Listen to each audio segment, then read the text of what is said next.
ഇവിടുത്തെ ദേവിയെക്കുറിച്ച് അറിയോ പാർവതിക്ക്? ഇല്ല, ഞാനിവിടെ ആദ്യമായിട്ടല്ലേ വരുന്നേ. ഇത് ഉമാമഹേശ്വരി ക്ഷേത്ര. പക്ഷേ മഹേശ്വരനേക്കാൾ ഉമയ്ക്ക ഇവിടെ പ്രാധാന്യം. പാർവതിക്ക് ആരെങ്കിലും കാണാൻ ആഗ്രഹമുണ്ടോ? പഴയ കൂട്ടുകാരിയോ, നാട് വിട്ടുപോയ കൂടപ്പിറപ്പുകളോ, പിണങ്ങിപ്പോയ ബന്ധുക്കളോ, അതാരായാലും ദേവി അയാളുടെ മുന്നിൽ എത്തിച്ചു തരുമെന്നാ വിശ്വാസം. സത്യം? ഞാനത് പരീക്ഷിച്ചിട്ടില്ല, പക്ഷെ അങ്ങനെയാ വിശ്വാസം. ധാരാളം അനുഭവസ്ഥർ ഉണ്ടെന്നാ പറയാറ്. വേണമെങ്കിൽ പാർവതി ഒന്ന് പരീക്ഷിച്ചു നോക്കിക്കോളൂ.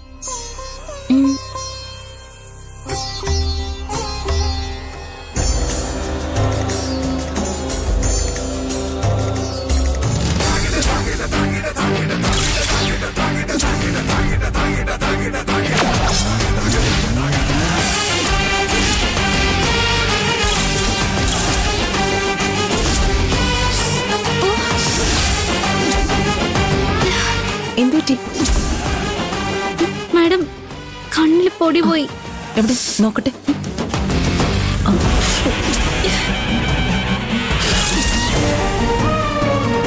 പോയോ? ഇനി നെയ്വിളക്ക് വെച്ച് പ്രാർത്ഥിക്കണം. നെയ്വിളക്ക് അവിടെ കിട്ടും. വാ.